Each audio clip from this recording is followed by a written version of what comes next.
Hello everyone, you are welcome to today's lecture, and today I will be talking on the laws of chemical combination. So these are laws that govern how elements combine to form compound and how matter behave during chemical changes. So the first law of chemical combination that we have here is the law of conservation of matter. And this states that matter can neither be created nor destroyed in a chemical reaction, but can be transformed from one form to another. And the implication of this is that the total mass of reactant must be equal to the total mass of the product. So don't forget that the total mass of the reactant must be equal to the total mass of the product. And this law of conservation of matter or mass is the principle of balancing of chemical equation. Now let's look at the second law. The second law, which is the law of definite proportion or law of constant proportion. Sometimes they might ask you that what's another name for the law of definite proportion. So you should be able to know clearly that it is the law of constant proportion. So it states that a pure compound always contain the same element combined together in the same proportion by mass. So it shows that water H2O always contain hydrogen and oxygen. Hydrogen and oxygen is actually hydrogen and oxygen. So you always see H2O in this proportion in every source of water, even if it is spring, well water, tap water, sea water, that the proportion of water H2O is always constant no matter the source. So now we also have the law of multiple proportion. The law of multiple proportion states that if two elements combine to form more than one compound, the masses of one element that combine with a fixed mass of the other are in a simple ratio. So if two elements combine to form more than one compound, for example now, copper.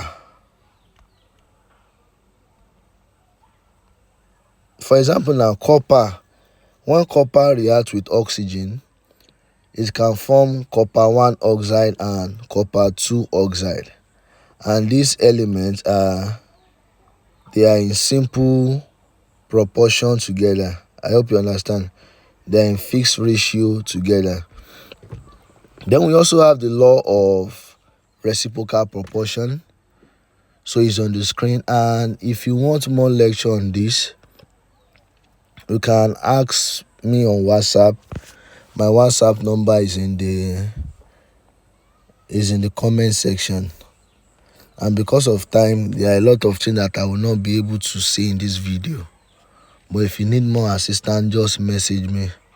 So now let's move forward to important concepts. So we have relative atomic mass.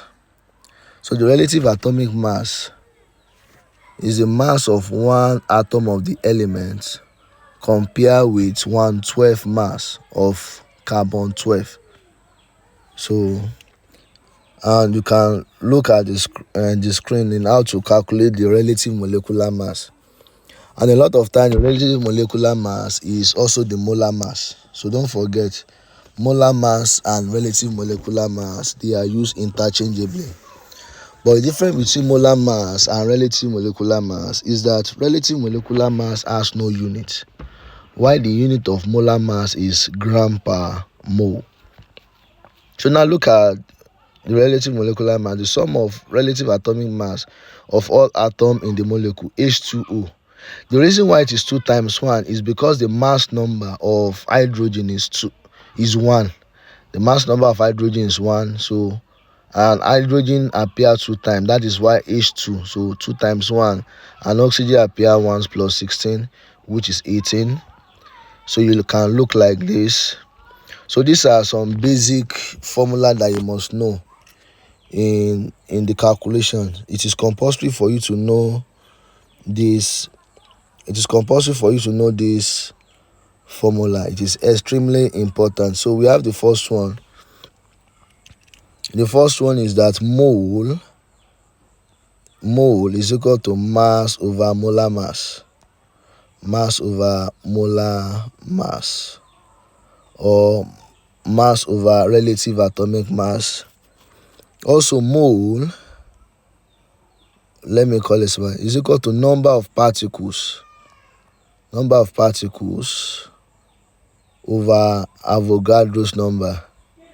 The Avogadro's number is a constant, is 6.02 times 10 raised power 33 and 23 rather.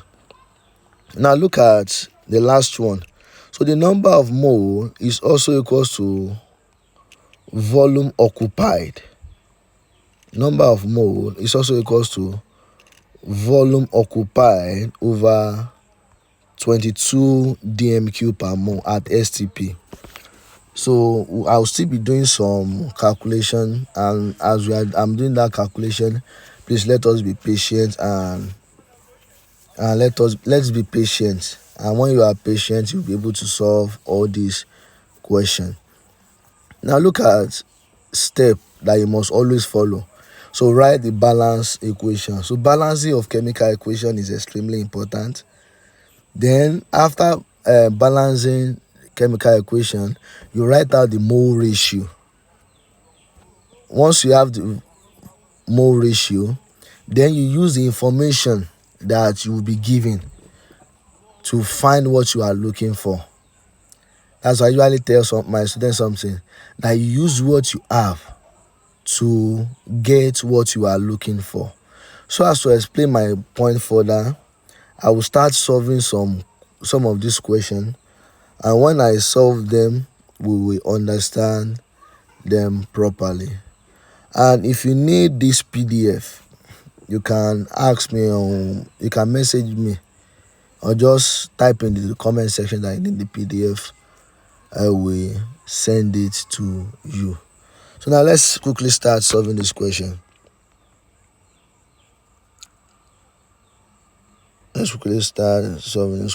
Sorry.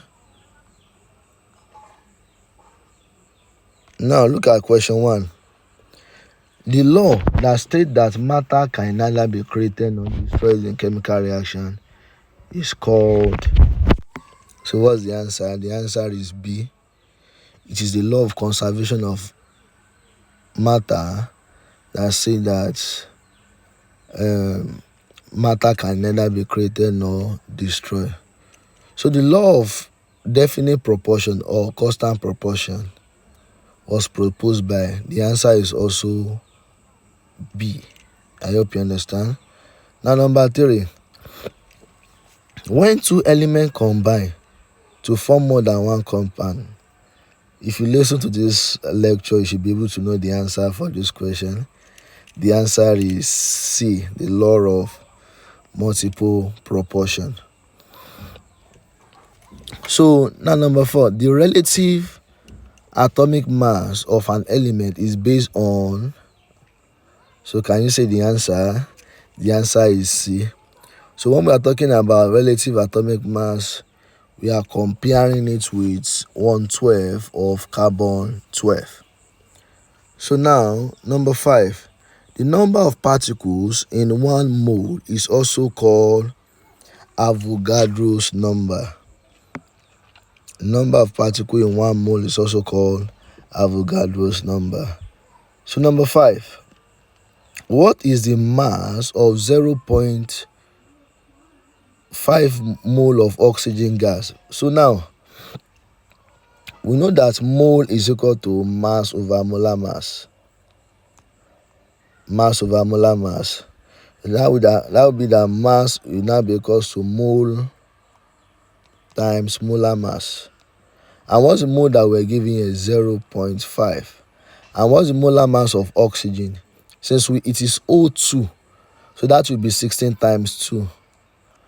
So what we have here is 0.5 times 32, and the answer is 16. So the answer to this question here is, to this question 6, is 16 gram. I hope you understand.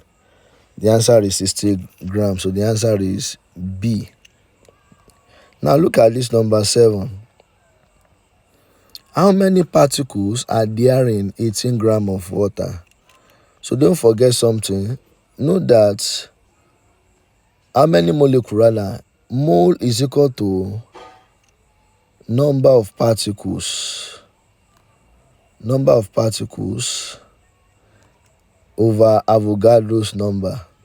So mole is equal to number of particles over Avogadro's number. So that particle can either be molecule, atom, or a ion. So if I make number of particles the surrogate of formula, so what I will have here is that number of particles will be equals to mole times Avogadro's number. So I hope you get that concept now. So the next thing that I have to do now is to find my mole. And mole is mass over molar mass. So the mass of water here is 18 grams. And then the molar mass of water is also 18 grams per mole. Mass number of hydrogen is 1. So 1 times 2 plus the mass number of oxygen is 16. So 1 times 2, 2 plus 16, 18.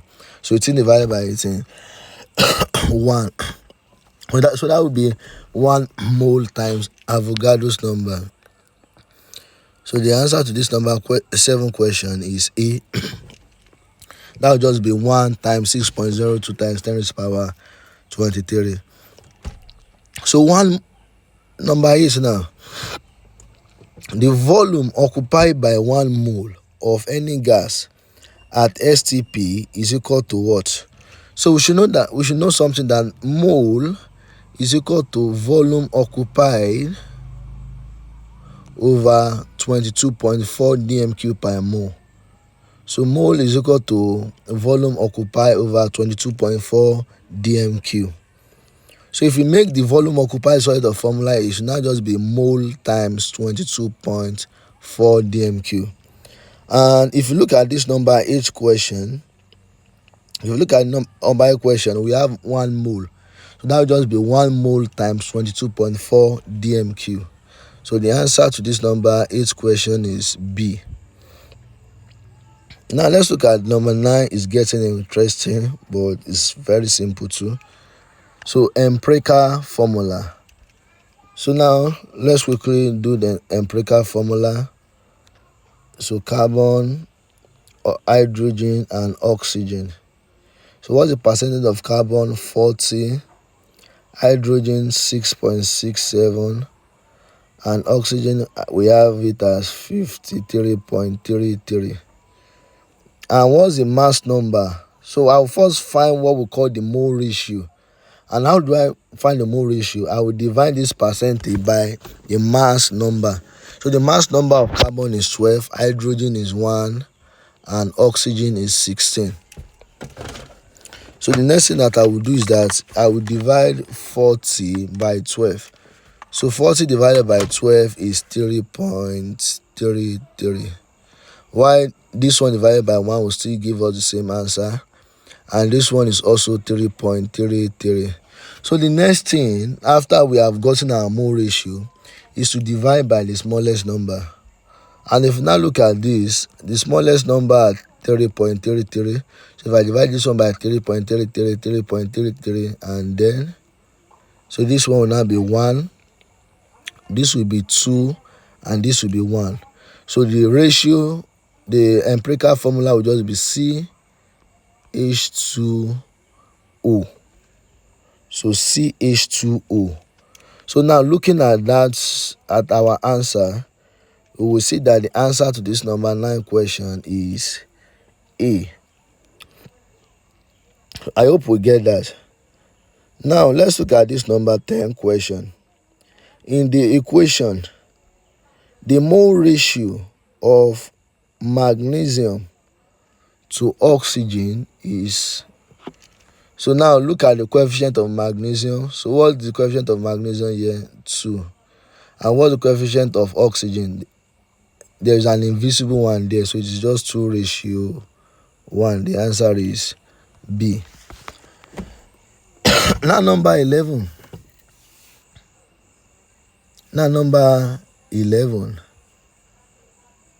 What mass of oxygen is required to burn 24 grams of magnesium? And don't forget, okay, let me now show us step by step. And actually, the question in number 10 will actually help us to solve the question in number 11. The question in number 10 will help us to calculate the question in number 11. So now, let me first write out so I have this, the balanced chemical equation. That is why it is extremely important for you to know how to balance chemical equation. If you need a lecture on that, message me concerning that. So now, what is the parameter that we are given here? We are given 24 grams of magnesium. So let us find the mole of magnesium. So we know that mole is equal to mass over molar mass. So that will just be 24 over the molar mass of magnesium is also 24. So what is 24 divided by 24? 1. So we have 1 mole. 1 mole of magnesium. Now, if you now look at this equation again,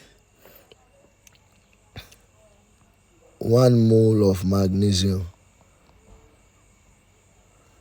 So now, we know that 2 mole of magnesium reacts with 1 mole of oxygen.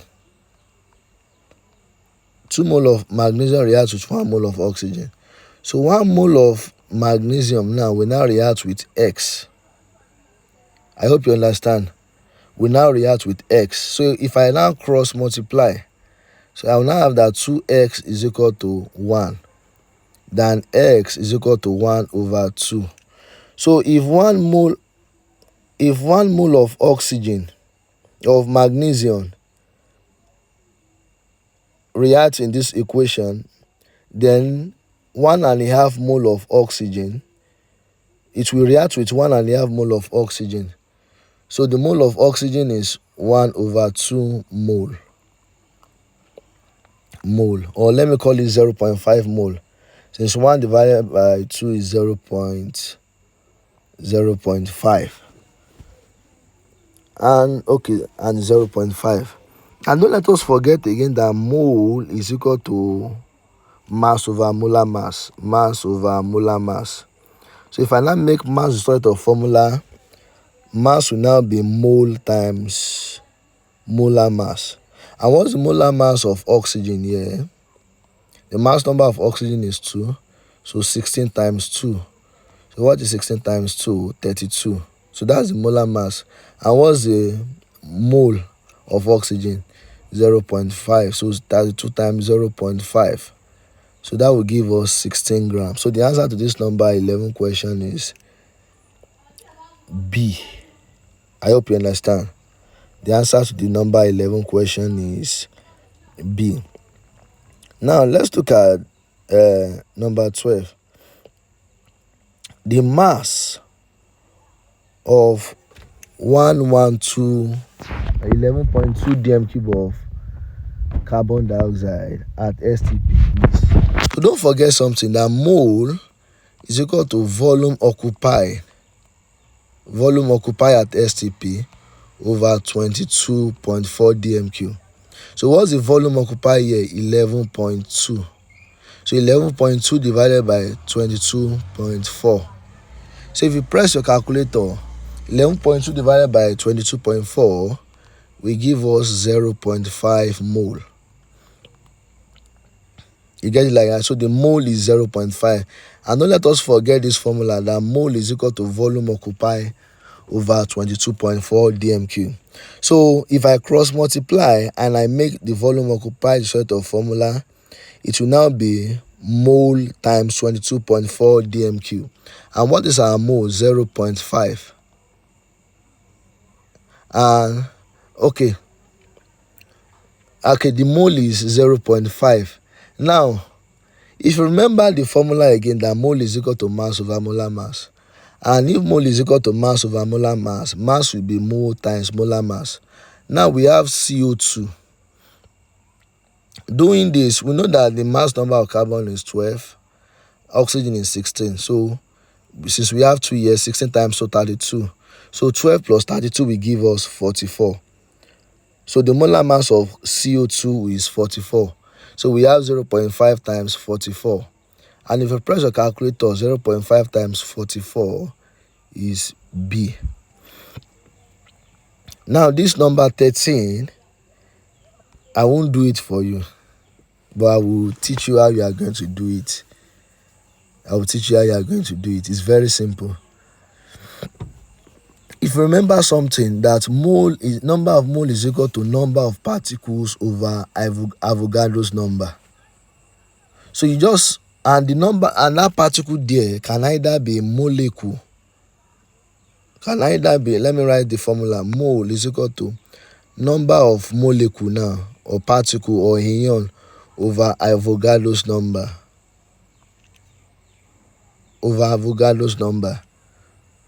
So what we are just going to do is that you are going to cross multiply and make number of molecule the sort of formula. The number of molecule will just be mole times Avogadro's number. So all this one like this, do the conversion to mole, then times it by 6.02 times 10 raised to the power 23. You get it like that? And use this illustration that I've done before. Can you solve all this remaining question? Can you solve this question? It is very simple. Let's quickly solve this question. Thank you and have a wonderful day. So if you need more lecture, there is an online class and offline class to a physical class. Just message me on WhatsApp so as to fix your section. Thank you and have a wonderful day.